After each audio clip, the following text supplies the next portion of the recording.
कालीन चित्रकला को क्या कहते हैं, दरबारी चित्रकला कहते हैं, ये मैंने आपको बता दिया। सबसे पहले इसकी देखेंगे हम टाइमिंग देखेंगे, मुगल कालीन चित्रकला का टाइम पीरियड क्या रहता है।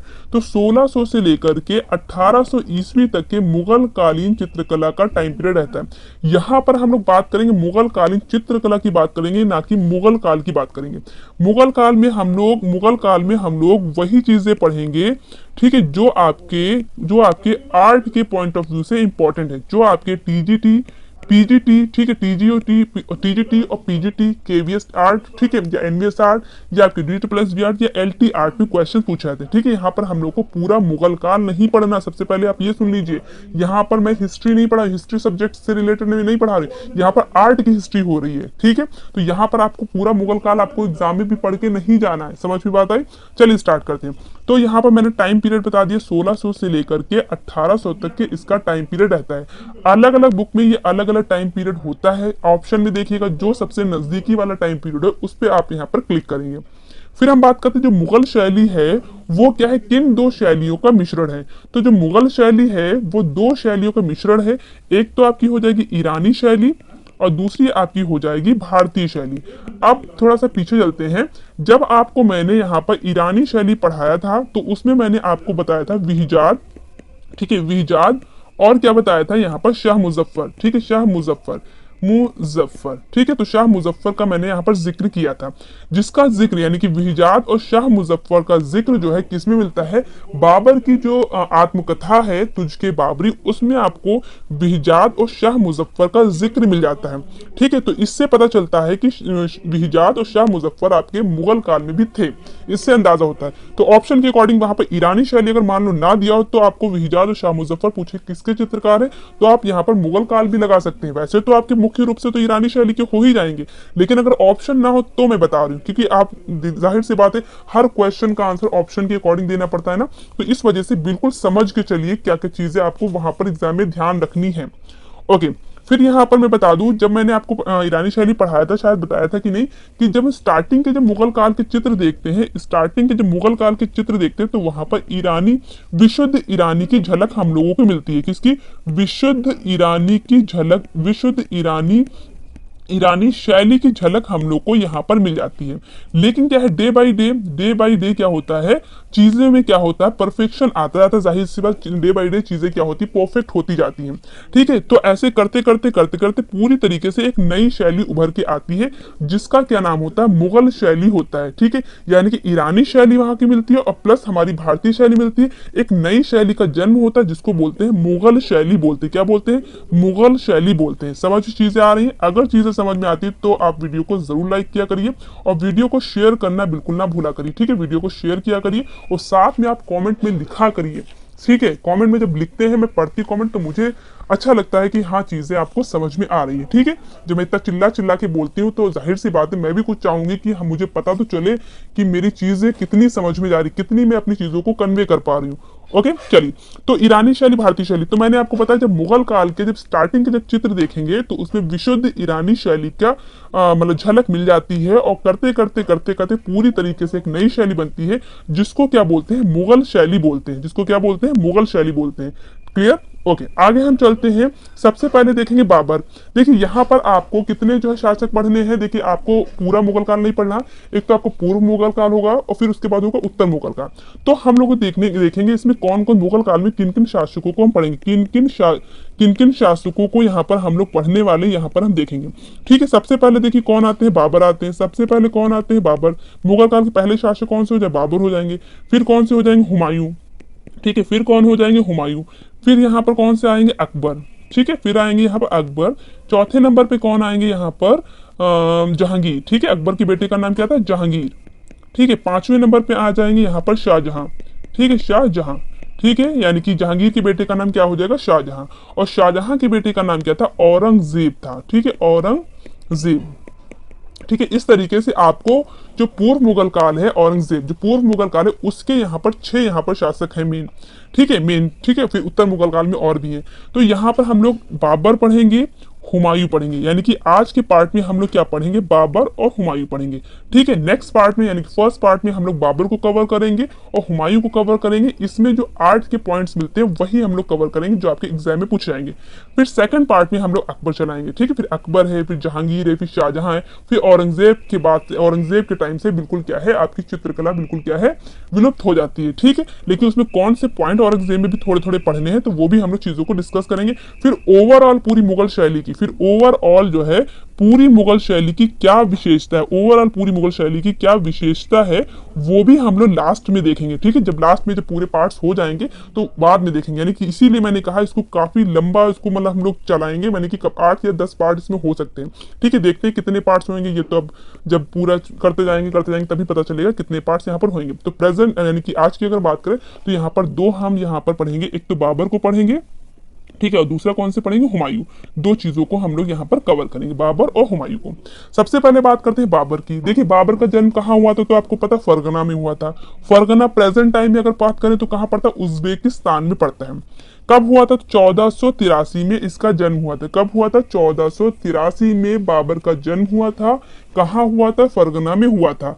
अगर आपसे डेट पूछा जाए तो डेट बहुत अच्छी है, 14 फरवरी। ठीक है, यानी कि वैलेंटाइंस डे के दिन जो है यहाँ पर कह सकते हैं। याद करने का तरीका मैं बता रही हूँ, वैसे तो वैलेंटाइंस डे से मतलब कोई नहीं है। ठीक है, तो 1483 फरगना में जो है इसका जन्म हुआ था, किसका, बाबर का जन्म हुआ था। बाबर का पूरा नाम क्या था, जहीरुद्दीन। क्या नाम था पूरा, जहीरुद्दीन। ठीक है, जहीरुद्दीन मोहम्मद बाबर इसका क्या है पूरा नाम था, किसका, बाबर का। ठीक है, समझ में आया। फिर हम बात करते हैं इसके पिता की। तो इसके पिता का नाम क्या था, उमर शेख। इनके पिता का नाम क्या था, उमर शेख, जो किस वंश के थे, तैमूर वंश के थे। ठीक, किस वंश के थे, तैमूर वंश के थे। ठीक है, तैमूरी वंश के यहाँ पर थे। और जो बाबर का जो वंश चला था वो किससे चला था, उनकी माता से चला था। बाबर का वंश किससे चला था, उनकी माता से चला था, ना कि पिता से। जैसे कि आमतौर पर क्या देखा गया है कि जितना भी वंश होता है, जो भी जाति होती है वो किससे चलती है, पिता किससे चलती है, यानी कि पिता की जो होती है वही जो है बच्चों में आती है। ठीक है, वही बच्चों का आगे चल के चलता है। यानी कि अगर पिता जो है आपके मतलब ठाकुर हैं तो बच्चे भी ठाकुर ही होंगे। ठीक है, माता किसी भी कास्ट से हो उससे कोई मतलब नहीं होता। तो यहाँ पर क्या था, यानी कि कास्ट का मतलब जो भी पिता को होता है वही चीजें अडॉप्ट की जाती है। जैसे कि मान लो पिता खान है और अगर माता अंसारी है तो किसका चलेगा, तो पिता मतलब खान आगे चल के खान खान चलेगा। ठीक है, समझ में बात आई। चलिए, तो यहाँ पर पिता जो है क्या थे, तैमूर वंश के थे, जबकि माता क्या थी, मंगोल वंश की थी। माता क्या थी, मंगोल वंश की थी। ठीक है, समझ में बात है, मंगोल वंश की थी। माता का नाम क्या था, कुतुलुग निगार खानम जो है माता का नाम था। माता का नाम क्या हो जाएगा, कुतुलुग निगार खानम जो है माता का नाम हो जाएगा। ठीक है, काफी स्टूडेंट यहाँ पर कहते हैं कि मैम स्क्रीनशॉट नहीं लेने देती, मैम इतनी जल्दी नहीं पढ़ा जाती कि जो है हम लोग लिख नहीं पाते। ठीक है, तो थोड़ा थोड़ा मैं धीरे धीरे पढ़ाऊंगी। ठीक है, लास्ट टाइम कमेंट आया था। ठीक है, मुझे पता है कि मैं थोड़ा सा जल्दी जल्दी बोल जाती हूँ। ओके, तो यहाँ पर समझ में आता है, पिता उमर शेख हो गए, उमर शेख मिर्जा हो गए, माता कौन हो गई, निगार खानम हो गए, और इनकी पूरा नाम क्या होगा, जहीरुद्दीन मोहम्मद बाबर इनका पूरा नाम हो गया। क्लियर। चीजें देखिए ऐसे पढ़ना है, याद भी साथ में हो, बाद में आपको याद ना करना पड़े, क्योंकि भैया क्या कहते हैं सिलेबस बहुत ज्यादा होता है भाई। चीजें साथ साथ में याद करिए। ठीक है, जल्दी जल्दी चक्कर में ना रहिए, चीजें साथ साथ में याद करिए। मेरे हिसाब से चीजों को आप साथ साथ में याद कर लीजिए, इस तरीके से पढ़िए कि आपको अभी का अभी सब याद हो जाए। फिर हम बात करते हैं ये गद्दी पर कब बैठा। यहाँ पर भारत में यानी कि मुगल काल में गद्दी पे बैठने की बात नहीं चल रही है। ठीक है, ये फरगना में जो है, फरगना की गद्दी पे कब बैठा था, जब ये 11 साल का था। जब ये 11 साल का था तो ये फरगना की गद्दी पे बैठा था। अब देखिए बाबर क्या है, 11 साल के ही थे और वो गद्दी पे बैठ गए थे, उनको यानी कि शासन मिल गया था। ठीक है, यानी कि वो राजकाज मतलब पैसा वैसा कमाने लगे थे। ठीक है, और हमारे यहाँ के स्टूडेंट, ठीक है, हमारे यहाँ के विद्यार्थी क्या हो रहा है प्रेजेंट टाइम में, 25-30 साल के हो गए हैं और वो क्या है भर्ती ही नहीं सरकार से निकलवा पा रहे हैं। ठीक है, यानी कि भर्ती ही सरकार नहीं निकाल रही कि वो जो है मतलब एक जॉब ले सके, वो अपनी आगे की जो लाइफ है वो सिक्योर कर सके। इसमें स्टूडेंट की गलती नहीं है। ठीक है, इसमें स्टूडेंट की कोई गलती नहीं। जब वैकेंसी ही नहीं टाइमली निकलती है तो जाहिर सी बात है कहाँ से जो सिलेक्शन हो पाएगा। एक वैकेंसी निकलती फिर 4-5 साल फिर रोक देते हैं, फिर 4-5 साल बाद दूसरी वैकेंसी निकलती है। एक वैकेंसी को फिल करने में पता नहीं कितने जो साल लगा देती सरकार। पहली बार ऐसा हुआ जो टीजीटी पीजीटी की वैकेंसी इतनी जल्दी सब कुछ सिस्टम हो पाया है। ठीक है, तो कहने का मेरा मतलब ये है कि ये 11 साल की उम्र में फरगना की गद्दी पे यहाँ पर बैठे थे और हमारे जो स्टूडेंट है इतनी दिन रात मेहनत कर रहे हैं और उनको अपनी जो है वैकेंसी निकलवाने के लिए भी धरना देना पड़ता है। अभी आपने थोड़ी न्यूज़ सुनी होगी कि जो है लाठीचार्ज पुलिस वालों ने जो है जो स्टूडेंट धरना दे रहे थे तो उन पर लाठीचार्ज कर दिया। तो बहुत खराब न्यूज़ आई है यहाँ पर फिलहाल। चलिए आगे हम लोग यहाँ पर टॉपिक पे चलते हैं। देखिए, बाबर को उसकी उदारता के कारण कलंदर की उपाधि दी गई। ठीक है, बाबर को उसकी उदारता के कारण क्या हुआ, कलंदर की उपाधि दी गई। ठीक है, समझ में बात है। आगे हम चलते हैं। देखिए, बाबर जो है ने मुगल वंश की स्थापना की। बाबर ने क्या किया था, बाबर।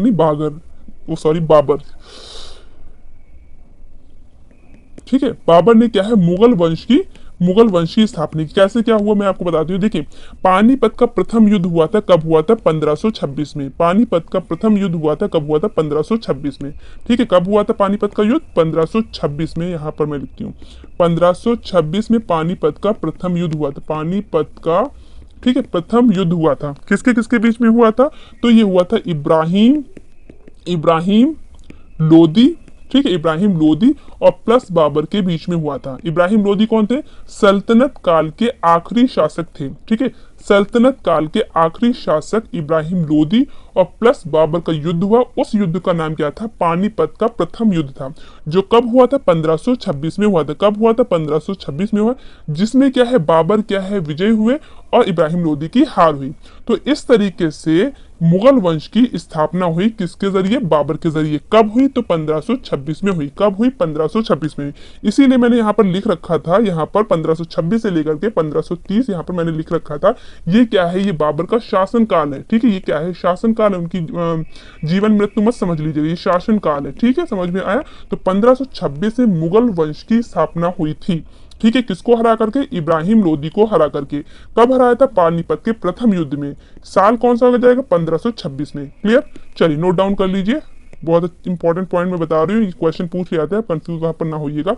ओके, आगे हम बात करते हैं। यहाँ पर देखिए, बाबर जो था बहुत ज्यादा पढ़ा लिखा था। ठीक है, बाबर ही एक पहला जो मुगल शासक था जिसने आत्मकथा लिखी, यानी खुद जो है आत्मकथा लिखी। आत्मकथा जो होती है वो खुद ही लिखी जाती है, यानी कि जो बायोग्राफी होती है वो किसी और के जरिए लिखी जाती है, और जो ऑटोबायोग्राफी होती है, जीवन से रिलेटेड ऑटोबायोग्राफी होती है, वो खुद से, यानी जो खुद से लिखी जाती है उसको ऑटोबायोग्राफी कहते हैं, और जो दूसरों के जरिए लिखी जाती है, मतलब अपनी जीवनी दूसरों के जरिए लिखी जाती है, तो उसको बोलते हैं बायोग्राफी बोलते हैं। ठीक है, तो जो बाबर था वो पहला जो मुगल शासक था जिसने क्या है, आत्मकथा लिखी, जिसका नाम क्या था, तुझके बाबरी नाम था। तुजुके बाबरी नाम था। किस भाषा में लिखी थी, भाषा याद रखिए, बहुत इंपॉर्टेंट भाषा याद रखिएगा, तुर्की। ठीक है, तुर्की भाषा में लिखी। एक क्वेश्चन ये भी आता है, मुगलों की दरबारी भाषा क्या थी, मुगलों की दरबारी भाषा क्या थी, मुगलों की दरबारी भाषा। ठीक है, दरबारी भाषा क्या थी। ठीक है, तो याद रखिए, मुगलों की दरबारी भाषा क्या थी ठीक है, क्या थी, फारसी। ठीक है, मुर्गो नहीं कह दिया गया, तो मुर्गा मुर्गी नहीं कह दिया।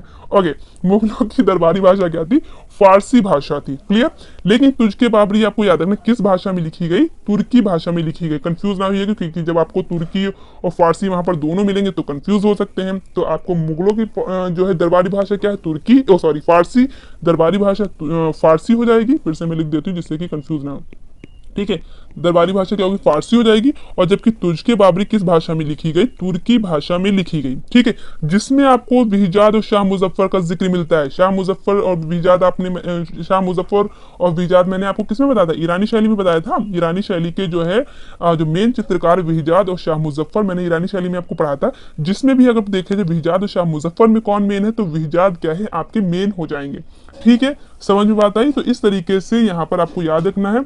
और मुझे शाह मुजफ्फर का इतना जिक्र इसलिए नहीं क्योंकि इनकी क्या है, मृत्यु बहुत जल्दी हो गई थी। ठीक है, तो मेन जो है आपकी ईरानी शैली के जो चित्रकार हो जाएंगे, बिहजाद हो जाएंगे। ठीक है, और यही बिहजाद और शाह मुजफ्फर का जिक्र किसमें मिलता है, तुझके बाबरी में मिलता है। ठीक है, जो किसकी आत्मकथा है, वो बाबर की आत्मकथा है। ठीक है, किस भाषा में लिखी गई है, तुर्की भाषा में लिखी गई। याद हुई चीजें, याद होनी चाहिए चीजें, रिपीट में बार बार करती हूँ याद करवाने के लिए। ठीक है, याद कर लीजिए, साथ ही में बाद में देखने का कोई मतलब ही नहीं, आप सीधे नोट डाउन करिए, बाद में जल्दी रिवीजन कर लीजिएगा, चीजें आपकी कंप्लीट हो जाएंगी। ओके, फिर मैं बात करती हूँ कि भारत आते समय जब जो है बाबर भारत आया था तो अपने साथ शाहनामा की सचित्र प्रति लेके आया था। सचित्र यानी कि चित्रों के साथ वाली जो प्रति यानी कॉपी लेके आया था। किसको लेके आया था, शाहनामा। ठीक है, अब मैं बात करती हूँ शाहनामा की बात करती हूँ, थोड़ा सा मैं शाहनामा के बारे में आपको बताती हूँ। ठीक है, समझिए चीजों को। शाहनामा जो पुस्तक है, शाहनामा, शाहनामा जो पुस्तक है वो किसने लिखी है? फिरदौसी ने लिखी है। किसने लिखी है? फिरदौसी। एक मिनट, किसने लिखी? फिरदौसी ने लिखी थी। ठीक है, फिरदौसी इसके क्या हो जाएंगे? लेखक हो जाएंगे। इसमें किसका जिक्र है? तो इसमें आपको याद रखना है, इसमें ईरानी शासकों का जिक्र है। किसका जिक्र है? ईरानी, इराकी मत कर दिए, ईरानी शासकों का जिक्र मिलता है किसमें? शाहनामा में। ठीक है, जो क्या है, बाबर जो है सचित्र जो है प्रति इसकी लेके आए थे भारत में। ठीक है, तो शाहनामा जो पुस्तक है उसके लेखक कौन हो जाएंगे? फिरदौसी हो जाएंगे। इसमें किसका जिक्र मिलता है? तो ईरानी शासकों का जिक्र मिलता है। ठीक है, ये क्या होता है, बाबर अपने साथ भारत लेके आए थे, तो 20 साल तक के, 20 साल तक के ये मुगल शाहनामा के बारे में तो कोई भी आपको पॉइंट यहाँ पर नहीं छूटेगा। समझ में आता है? चलिए आगे हम लोग चलते हैं, आगे हम लोग देखते हैं, एक मिनट, आगे हम लोग देखते हैं बाबर द्वारा निर्मित स्थापत्य। थोड़ी सी और चीजें हम लोग यहाँ पर देख लेते हैं जिससे कि आपको और चीजें क्लियर हो जाएं। जैसे कि मैंने आपको बताया कि जो विहिजात था वो क्या है? आलेखन चित्रण का विशेषज्ञ था। ठीक है, विहिजात जो था यहाँ पर आलेखन चित्रण का विशेषज्ञ था। ठीक है, वहां पर चीजें अगर रह गई होंगी तो मैं आपको बता दूं, आलेखन, ठीक है, आलेखन चित्रण का ये विशेषज्ञ था। ठीक है, और अगर हम बात करें शाह मुजफ्फर की, तो ये क्या है, तो जो शाह मुजफ्फर था तो ये क्या है, जल्दी ही क्या है, इसकी मृत्यु हो जाती है। इस वजह से इसको ज्यादा, मतलब अगर विहिजात और शाह मुजफ्फर में दोनों में से पूछा जाए तो आपको विहिजात जो है वो मेन आपका हो जाएगा। ठीक है, और शाह मुजफ्फर की क्या है, जल्द ही मृत्यु हो जाती है। ठीक है, और ये किसमें निपुण था? सादृश्य चित्रण में निपुण था। किसमें? सादृश्य, याद रखिएगा, बहुत इंपॉर्टेंट चीजें मैं बता रही हूँ। ठीक है, ये क्या है, आलेखन में निपुण था, और ये किसमें? सादृश्य चित्रण में निपुण था। कौन? शाह मुजफ्फर। तो शाह मुजफ्फर सादृश्य याद रखिएगा, और विहिजात तो आपको आलेखन याद ही होगा क्योंकि विहिजात बहुत इंपॉर्टेंट है और ईरानी शैली में भी मैंने आपको वहां पर पढ़ाया है। ठीक है, चलिए अब हम देखते हैं कि बाबर के टाइम में कौन कौन सी स्थापत्य आपको मिल जाती है जो एग्जाम में पूछी जाती है। देखिए, सबसे पहले याद रखिए कटे सिरों वाली जो मीनार है वो आपको याद रखनी है, बाबर द्वारा निर्मित स्थापत्य। ठीक है, कटे सिरों वाली मीनार को किसने निर्माण करवाया था? ठीक है, तो बाबर द्वारा कराया गया, जो कहां पर है? फतेहपुर सीकरी में है। वो फतेहपुर सीकरी कहां है? आगरा में है। क्लियर? फिर है पानीपत और संबल की मस्जिद। पानीपत की मस्जिद और संबल की मस्जिद आपको यहाँ पे मिल जाती है। ठीक है, कहाँ पे मिल जाती है? हरियाणा में। कहाँ पे मिल जाती है? हरियाणा में मिल जाती है। इसके अलावा चौखंडे बाग बगीचे, यानी कि चौखंडे बाग बगीचे, इन सब का निर्माण किसने कराया था? और आपको पता है बाबर ने ही भारत में सर्वप्रथम चौखंडे या ज्यामितीय आकार के जो है बाग बगीचे की जो परंपरा जो है शुरू की थी। भारत में अगर पूछा जाए बाग चौखंडे या ज्यामितीय बाग बगीचे की परंपरा किसने शुरू की थी, तो आपको याद रखना किसने शुरू की थी? बाबर ने ही शुरू की थी। बहुत इंपॉर्टेंट यहाँ पर point, very very important point है यहाँ पर। ठीक है, स्टार बना लीजिए, याद रखिएगा। पूछा जाए आपसे क्वेश्चन, भारत में सर्वप्रथम चौखंडे या ज्यामितीय आकार के बाग बगीचों की परंपरा किसने शुरू की? तो किसने शुरू की? मुगल बादशाह के पहले संस्थापक। ठीक है, मुगल वंश के पहले संस्थापक। ठीक है, पहले नहीं, मुगल वंश के संस्थापक बाबर ने शुरू की थी। ठीक है, पहले संस्थापक का मतलब संस्थापक। ठीक है, तो बाबर ने ही शुरू की थी। समझ में बात आई? क्लियर? ओके, स्क्रीनशॉट लेना है तो ले लीजिए, इसमें तो खैर स्क्रीनशॉट लेने वाला कुछ भी नहीं है। आगे चलते हैं, अब चलते हैं हम लोग हुमायूं की तरफ चलते हैं।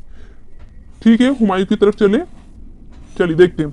अब देखिए, हुमायूं जो था, बाबर का पुत्र कौन था? हुमायूं था। बाबर का पुत्र कौन था? हुमायूं था। ठीक है, इसका जन्म कब हुआ था? तो इसका जन्म हुआ था 1508 में हुआ था। कब हुआ था हुमायूं का जन्म? 1508 में हुआ था। जो हुमायूं थे वो कितने भाई थे? 4 भाई थे। हुमायूं कितने भाई थे? 4 भाई थे। समझ में आया? कितने भाई थे? 4 भाई। कौन कौन से? हुमायूं जो थे इसमें सबसे बड़े हो जाएंगे। हुमायूं जो था वो क्या सबसे बड़ा हो जाएगा। फिर क्या है दूसरे नंबर पे? कामरान। ठीक है, अस्करी और हिंदाल, यानी कि हुमायूं क्या है 4 भाई थे, हुमायूं, कामरान और अस्करी। ठीक है, ये पूछा जाता है आपसे क्वेश्चन, हो सकता है पूछ लिया जाए किसके भाई हैं, तो आपको याद रखना है। ओके, इसके अलावा आपको याद रखना जो हुमायूं की पत्नी का नाम क्या था? हमीदा बानो था। हुमायूं की पत्नी का नाम क्या था? हमीदा बानो था। ठीक है, हाँ, हमीदा बानो किसकी पत्नी हो जाएंगी? हुमायूं की पत्नी। और अगर माँ पूछे किसकी हो जाएंगी तो अकबर की। ठीक है, माँ अगर पूछे तो किसकी हो जाएंगी? अकबर की। आपने योधा अकबर सीरियल बहुत अच्छे से देखा होगा तो इसलिए ये चीज तो आपको पता ही होगी। इसके अलावा जो बहन कौन थी? ठीक है, गुलबदन बेगम इसकी सौतेली बहन थी। किसकी? हुमायूं की। हुमायूं की सौतेली बहन का नाम क्या था? गुलबदन बेगम नाम था। ठीक है, याद रखिए, इसी वजह इनको इसलिए याद रखना जो हुमायूं नामा है वो किसने लिखा था? गुलबदन बेगम ने ही लिखा था। इस वजह से आपको यहाँ पर याद रखना है कि जो है गुलबदन बेगम क्या है, इनकी क्या है, बहन है। ठीक है, इसी वजह से आपको याद रखना है क्योंकि इसने जो है हुमायूंनामा लिखा था, आत्मकथा हुमायूंनामा लिखा था। किसका जो है हुमायूंनामा, मतलब हुमायूं का ही लिखा होगा, जाहिर सी बात है। ओके, आगे हम चलते हैं। यहाँ पर चीज समझ में आ गई, इसमें तो कुछ ज्यादा बताने वाली चीज थी नहीं, आगे चलते हैं। अब देखिए, इसने क्या है, दीन पनाह नगर की स्थापना की। किसने? हुमायूं ने। हुमायूं ने दीन पनाह नगर की स्थापना की। ठीक है, दीन पनाह नगर की स्थापना की किसने? हुमायूं ने। कहां पर? दिल्ली में। ठीक है, कहां पर? दिल्ली में। ठीक है, दीन पनाह नगर की स्थापना किसने की? हुमायूं ने की। कहाँ है दीन पनाह? तो आपका दिल्ली में है। 1540 में कन्नौज के युद्ध में, आप देखिए यहाँ पर आपको जो है, जब आप ये पढ़ते हैं, हुमायूं वाला पढ़ते हैं, तो यहाँ पर देखिए टाइमलाइन दो तरीके से दी हुई है। यहाँ पर दिया हुआ पहले 1530 से लेकर के 1540 दिया हुआ है, फिर 1555 से लेकर 1556 दिया हुआ है। तो इनका जो काल था, इनका जो शासन काल था, वो क्या है, दो पार्ट में भक्त है। ठीक है, दो पार्ट में ये क्या है, डिवाइड है, दो पार्ट्स में आपको मिल जाता है। होता क्या है, देखिए होता क्या है यहाँ पर 1500, अगर पहले यहाँ पर बात करते हैं 1500, ठीक है, 39 यानी कि 39 की। ठीक है, तो चौसा का जो युद्ध होता है, लिखती हूँ चीजें, चौसा का युद्ध होता है, वो चौसा पड़ता कहाँ है? तो ये पड़ता है बक्सर में पड़ता है। ठीक है, बक्सर में पड़ता है। ठीक है, बक्सर, बक्सर कहाँ पड़ता है? ये आपका पड़ता है बिहार में। बहुत बढ़िया। ठीक है, तो चौसा का जो युद्ध होता है कब होता है? टाइम भी मैं लिखी दे रही हूँ, 26 जून को होता है। कहाँ पर लिखूं? यहाँ पर लिखती हूँ 26 जून। ठीक है, 26 जून 1539 को चौसा का युद्ध होता है। चौसा आपको कहाँ पड़ता है? बक्सर में, और बक्सर कहाँ पड़ता है? बिहार में पड़ता है। ठीक है, तो 1539 में चौसा का युद्ध होता है। किसके किसके बीच होता है? शेरशाह सूरी के बीच में और हुमायूं के बीच में। किसके किसके बीच में होता है? शेरशाह सूरी के बीच में और हुमायूं के बीच में होता है। ठीक है, जिसमें क्या है, हुमायूं की ही हार होती है। जिसमें क्या है, हुमायूं की ही हार होती है। ठीक है, हुमायूं की हार होती है काफी तरीके से, लेकिन इसीलिए उसको यहाँ पर से भागना पड़ता है। और फिर क्या है, बिना तैयारी के फिर से क्या है, कौन सा, 1540 में कन्नौज का युद्ध होता है। यानी कि बदला लेने के लिए वो बिना तैयारी किए, ठीक है, कन्नौज का युद्ध यहाँ पर हो जाता है। कब? 1540 को होता है। जिसमें क्या है, पूरी तरीके से हुमायूं की क्या है, हार होती है, और उसको क्या है, भारत छोड़ना पड़ जाता है। किसके किसके बीच होता है? ये भी आपका शेरशाह सूरी ही आपको याद रखना है। ठीक है, समझ में आ जाता है मैं क्या बता रही हूँ। 1539 को चौसा का युद्ध होता है। ठीक है, किसके बीच में? शेरशाह सूरी और हुमायूं के बीच में। जिसमें क्या, हुमायूं की काफी हार होती है। बदला लेने की वजह से वो जल्द ही, यानी कि अगले साल ही जो है, कन्नौज का फिर युद्ध करता है बिना तैयारी के। जिसमें क्या है, वो पूरी तरीके से वो हार जाता है, पूरी तरीके से हारता है। और फिर ये इसको क्या है, यहाँ से भागना पड़ता है, यानी कि भारत को छोड़ना पड़ता है। ठीक है, तो यहां तक कि आपको, यानी कि 1540 तक के एक आपका ये पीरियड रहता है। 1540 तक के आपका एक ये पीरियड रहता है। फिर बाद में ये क्या है, भारत से चला जाता है। ठीक है, तो भारत से चला जाता है, फिर 1555 में फिर ये आता है। अभी आगे देखते हैं कैसे क्या होता है। फिर क्या होता है, ये भारत छोड़ते समय, जब भारत छोड़ता है तो कहां से होकर के जाता है? लाहौर होते हुए अमरकोट के राणा वीर साल के यहाँ पहुंच जाता है। ठीक है, यानी कि इसी बीच में क्या है, जब जाता है, इसी बीच में क्या होता है, अकबर का जन्म भी हो जाता है। ठीक है, समझ में बात आई? तो आपको ये याद रखना है, 1540 तक के ये आपका सेशन चल रहा था, बीच में आपका ये गैप है, फिर 1555 में फिर से आते हैं। ठीक है, तो इस तरीके से, यानी कि 15 साल के बाद फिर से आते हैं, इसीलिए 15 साल के बाद फिर से आपका दिया होता है। फिर क्या, हुमायूं फिर से क्या है, भारत को जीतते हैं, यानी कि फिर से जो है लड़ाई वड़ाई होती है, फिर से ये भारत में प्रवेश कर जाते हैं। ठीक है, हुमायूं फिर 1555 में पुनः अधिकार कर लेते हैं। ठीक है, पुनः अधिकार ये कर लेते हैं। समझ में बात आई? इसी वजह से इनका टाइम पीरियड क्या दिया था, तो 1500 यहाँ पर दिया था, 1530 से लेकर के 1540 ये है आपका। फिर यहाँ पर गैप रहेगा, फिर 1555 से लेकर के 1556। ठीक है, आने के बाद ये एक साल ही शासन कर पाते हैं, फिर क्या है, इनका इंतकाल, यानी कि इनकी मृत्यु हो जाती है। समझ में बात आ रही है? चीजें समझ में आ रही हूँ? थोड़ा कंफ्यूजन तो नहीं क्रिएट हो रहा है? हालांकि क्रिएट नहीं होना चाहिए। ओके, ये हो गया। चलिए आगे हम बात करते हैं, यहाँ पर देखते हैं। अब मैंने आपको बताया है दीन पनाह, इन्होंने, अभी मैंने आपको बताया था दीन पनाह नगर की स्थापना इन्होंने की थी। किसने की थी? हुमायूं ने की थी। दीन पनाह नगर की स्थापना किसने की थी? हुमायूं ने ही की थी। और वहीं की सीढ़ियों से यहाँ पर बात करते हैं, दीन पनाह जो भवन था, ठीक है, दीन पनाह भवन में जो स्थित, जब वो मतलब दीन पनाह नगर की स्थापना की थी, तो वही जो भवन था उसमें जो पुस्तकालय था, उसकी पुस्तकालय की यानी कि जो लाइब्रेरी थी उसकी सीढ़ियों से उतर रहे थे, और बीमार काफी हो गए थे ना, तो उतरने की वजह से सीढ़ियों से उतर रहे थे और वहां से गिरने की वजह से क्या है, इनकी मृत्यु हो गई थी। समझ में बात आई मैं क्या बताने की कोशिश कर रही हूँ? मैं बताने की ये कोशिश कर रही हूँ, लास्ट टाइम में क्या है, ये काफी बीमार रहने लगे थे, ठीक है, काफी कमजोर हो गए थे 1555 1556, ठीक है, एक साल ही आने के बाद, एक साल ही मतलब ये शासन कर पाते हैं, ठीक है, तो काफी ये बीमार रहने लगे थे। फिर क्या होता है, ये जो उन्होंने दीन पनाह जो नगर की स्थापना की थी, मैंने अभी बताया, वहां पर जो है आपको क्या है, भवन मिल जाता है। भवन में क्या होगा, पुस्तकालय यानी कि लाइब्रेरी होगी, और लाइब्रेरी की सीढ़ियों से उतर रहे थे और उतर रहे थे, और वहां से इनका पैर लड़खड़ा जाता है और ये गिर जाते हैं, और इस तरीके से इनकी मृत्यु हो जाती है। किसकी मृत्यु हो जाती है? हुमायूं की मृत्यु हो जाती है। क्वेश्चन आपसे पूछा जाएगा, किस मुगल बादशाह की किस मुगल बादशाह की सीढ़ियों से गिरने की वजह से मृत्यु हुई थी? ठीक है, ये क्वेश्चन आपसे पूछा जाएगा, किस मुगल बादशाह की सीढ़ियों के गिरने की वजह से, सीढ़ियों से गिरने की वजह से मृत्यु हुई थी? तो आपको क्या याद रखना है? हुमायूं याद रखना है। क्या याद रखना है? हुमायूं आपको याद रखना है। ओके, आगे हम बात करते हैं, हुमायूं नामा की रचना की गई, मैंने आपको पहले ही बता दी शायद। जो मुगल बादशाह की जो बहन थी, यानी कि जो हुमायूं की बहन थी, गुलबदन बेगम ने हुमायूं नामा की रचना की थी। किसकी रचना की थी? हुमायूं नामा की रचना की थी। किसने की थी? गुलबदन बेगम ने की थी। समझ में बात है? गुलबदन बेगम ने हुमायूं नामा की रचना की थी, ये आपको अच्छे से याद रखना है। इसके अलावा आपको यहाँ पर देखना है कि यहाँ पर मैंने आपको बताया 1555 में हुमायूं अपने साथ 2 ईरानी चित्रकार को लाई, ये मैं आपको पहले ही बता चुकी हूँ। हाँ, नहीं नहीं, ये नहीं, ये तो वो तब क्या कहते हैं, वो तो बाबर में मैंने बताया था। विहिजाद और शाह मुजफ्फर को मैंने बताया था बाबर में।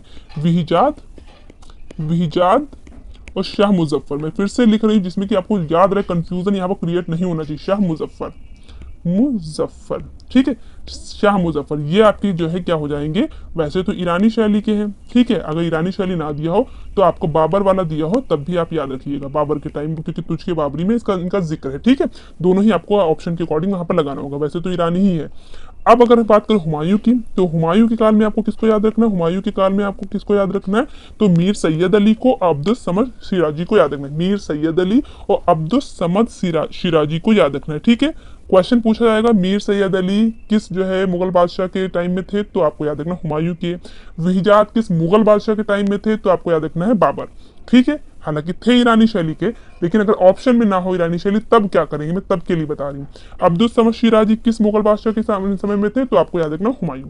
क्लियर? समझ में बात आई? चीजें समझ में हो गई होंगी, और नहीं हुई तो अलग से आप नोट कर लीजिए, ठीक है। सारी चीजें आपको क्लियर होनी ही चाहिए हर हाल में। ओके, जब क्या है, जब हुमायूं क्या है, जब गया था, यानी कि जब भारत छोड़ के गया था, तो प्रवास काल मतलब जब भारत छोड़ के जब गया था तब की बात हो रही है। तो ये क्या है, मतलब जो रास्ते में क्या करता है, क्या किया था इसने, फाख्ता। फाख्ता क्या होता है? यानी कि सफेद कबूतर होता है, ठीक है, सफेद मतलब एक कबूतर की ही प्रजाति होती है। तो क्या है, इसने फाख्ता को पकड़वा करके क्या है, एक चित्र बनवाया था, ठीक है। तो क्वेश्चन पूछा जाएगा, कौन सा ऐसा बादशाह था जिसने जो है प्रवास काल के दौरान कबूतर का चित्रण करवाया था? तो आपको याद रखना हुमायूं यहाँ पर हो जाएगा राइट आंसर। कौन सा हो जाएगा? हुमायूं यहाँ पर हो जाएगा राइट आंसर। एक एक चीज समझ के चलनी है, गलती बिल्कुल मत करिएगा, ठीक है। और जो हुमायूं था ये काफी, ये भी जो है कई भाषाओं का मतलब जानकार था, जैसे कि अरबी है, हुमायूं भी कई भाषा को जानकार था, जैसे कि अरबी हो जाएगा, ठीक है, अरबी हो जाएगा, ठीक है। इसके अलावा फारसी, ठीक है, फारसी, इसके अलावा जो है क्या कहते हैं, तुर्की, ठीक है, तुर्की। तो इन सभी भाषाओं का इसको अच्छी खासी जानकारी थी, किसको? हुमायूं को, ठीक है, इसको हुमायूं की यहाँ पर बात हो रही है, ठीक है। ओके, समझ में बात आई? तो यहाँ पर मैंने आपको ये चीज बता दी, फाख्ता वाली चीज बता दी कि फाख्ता जो है यानी कि कबूतर को पकड़वा करके इसने बनाया था, किसने क्या कहते हैं, हुमायूं ने। किसने? हुमायूं ने। Okay, clear? चलिए ले लीजिए स्क्रीनशॉट, अरबी फारसी तुर्की का भी ले लीजिए, और आपको ये पीडीएफ फिलहाल टेलीग्राम चैनल पे मिल जाएगी, तो आप लोग परेशान बिल्कुल नहीं होइएगा। और यहाँ पर आप लोग को आगे मैं चीजें बता दूं। चलिए आगे देखते हैं, यहाँ पर चीजें देखते हैं। हाँ, चीज समझ में बात आई? आगे हम लोग देखते हैं। देखिए, आपको एक बहुत इंपॉर्टेंट मैं चीज बताने जा रही हूँ, हमजा नामा। तो हमजा नामा की जो स्टार्टिंग है वो आपकी कहाँ से हुई थी? ठीक है, यहाँ पर पॉइंट डाल के लिख लीजिए, हमजा हमजा नामा की जो स्टार्टिंग है वो आपके हुमायूं के काल से ही हुई थी। हमजा नामा की जो स्टार्टिंग है वो आपके हुमायूं के काल से ही हुई थी, हुमायूं। लेकिन ये पूरा कब हुआ था, तो ये अकबर काल में पूरा हुआ था, ठीक है। लेकिन ये अकबर काल में पूरा हुआ था, ठीक है। हमजा नामा जो पुस्तक है, हमजा नामा जो पुस्तक है, इसमें कितने खंड है, इसमें क्या है 12 खंड है। कितने खंड है, 12 खंड है। हालांकि अभी हम लोग हमजा नामा को डिटेल में नहीं पढ़ेंगे, हमजा नामा जब अकबर को हम पढ़ेंगे तो वहां पर हमजा नामा को हम लोग डिटेल में पढ़ेंगे, ठीक है। यहाँ पर थोड़ा सा देख लेते हैं, हमजा नामा में कितने खंड है, 12 खंड है, जिसमें 4 खंड का जो है चित्रण कब हुआ है, 4 खंड का जो चित्रण हुआ है वो किसके टाइम में हुआ, हुमायूं के समय में ही हुआ है, ठीक है। समझ में आए, याद रखिए हमजा नामा के जो 12 खंडों में शुरू के जो 4 खंड है वो हुमायूं के समय के हैं, ठीक है, हुमायूं के समय के हैं, ये आपको याद रखिएगा। समझ में आया, क्लियर हुआ। पूछा भी क्वेश्चन जाता है कि मुगल काल की पहली पुस्तक कौन सी है, तो आपको याद रखना है हमजा नामा ही है, ठीक है। मुगल काल की पहली पुस्तक अगर आपसे पूछा जाए तो आपको याद रखना हमजा नामा ही है, ऐसा कहा जाता है। मुगल शैली की प्रथम चित्रित ग्रंथ कौन सा है, तो हमजा नामा ही हो जाएगा, ठीक है। ये क्या है, हुमायूं के मस्तिष्क की उपज थी। समझ में आया, 12 खंड है जिसमें 4 खंड आपके किसमें मिल जाएंगे, हुमायूं के, और इसके अलावा जितने 4 निकाल दिए इसमें 8 बचे, तो 8 खंड इसमें किसके काल के हो जाएंगे, तो वो हो जाएंगे अकबर के। स्टार्टिंग हुई थी हुमायूं के टाइम से, स्टार्टिंग हुई थी हुमायूं के टाइम से, और खत्म कब हुआ था, अकबर के टाइम पर खत्म हुआ था, यानी कि अकबर के समय में ये पूरी कंप्लीट हो पाई थी। क्लियर। तो आज हम लोगों ने फर्स्ट पार्ट मुगल काल का पढ़ लिया, ठीक है, समझ लिया। अगर अभी भी चीजें, अगर कोई भी कंफ्यूजन है तो आप कमेंट बॉक्स में लिख सकते हैं, ठीक है। ये पीडीएफ आपको पूरा जब पूरी चीजें कंप्लीट हो जाएंगी, जब सारे पार्ट्स कंप्लीट हो जाएंगे, तभी ये आपको पीडीएफ जो है टेलीग्राम चैनल पे मिलेगा, ठीक है। चलिए आज के लिए इतना ही, मिलते हैं नेक्स्ट वीडियो में, नेक्स्ट क्लास में 9:30 पे। चलिए सभी को जय हिंद, जय Bharat. Thank you so much for watching my video, thank you so much. खुश रहिए और खुशियां बांटते रहिए, थैंक यू सो मच।